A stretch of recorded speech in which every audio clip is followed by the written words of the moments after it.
Ribeira acolle entre hoxe o domingo a cuarta edición da súa Feira do Libro. Esta mañá a escritora Paula Carballeira daba o pistoletazo de saída ao evento, cun original pregón no que destacou a importancia da lectura e dos contos ao longo de todo o noso ciclo vital. Participaron tamén no acto inaugural os representantes das distintas administracións que fan posible esta feira. O secretario xeral de Cultura, Anxo Lorenzo, e a vicepresidenta da Deputación da Coruña, Goretti San Martín, quixeron agradecer o esforzo da Federación de Libreiros de Galicia por seguir a promover estas feiras que contribúen á dinamización da lectura e, sobre todo, á difusión do libro en galego. O esforzo dos libreiros e das librerias que están aquí nesta feira e que están tamén nas outras feiras do libro facendo un esforzo e facendo un traballo importante de difusión e de promoción do libro en galego e do libro que eles comercializan.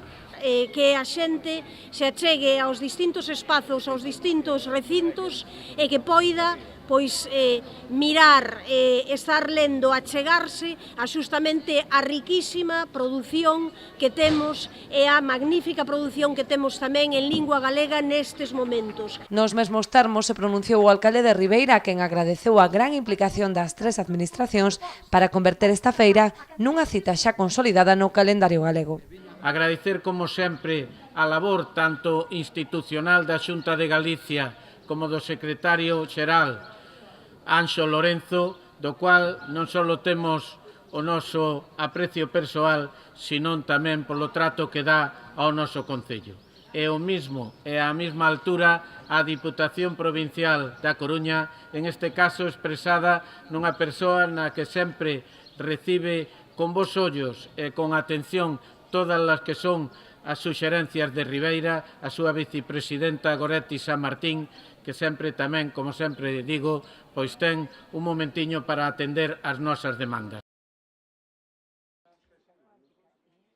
O bo tempo con que arrancou a feira ribeirense animou a moitos lectores a chegarse ata as casetas. As primeiras impresións entre os libreiros foron bastante boas, posto que o feito de sacar os libros á rúa e o bo tempo sempre animan as vendas. Van a encontrar libros de novidades, que basicamente é do que se trata esta feira, de novidades, e un 10% de desconto, aparte de que tamén se fan sorteos, e creo que estamos aquí unha serie de librerías que podemos ofrecer un fondo moi amplo. Libro infantil, en galego, sobre todo, tanto de Editorial Oco como Carandraca, Embora, de Ferrol, e pois un pouco de todas as temáticas, desde narrativa aos últimos éxitos, libros de viaxes, algo de pedagogía tamén.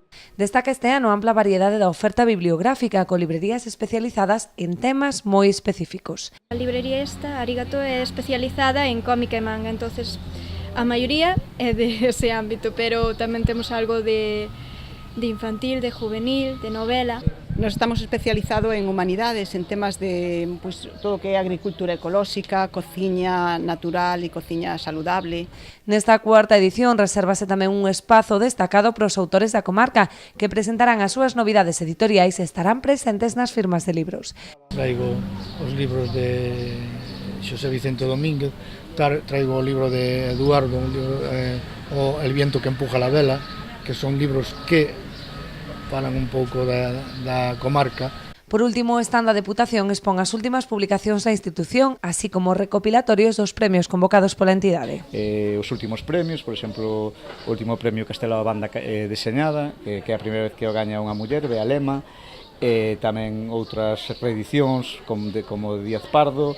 Así que xa saben, os afeccionados á lectura teñen esta fin de semana unha cita en Ribeira, con literatura de calidade e variedade para todos os públicos.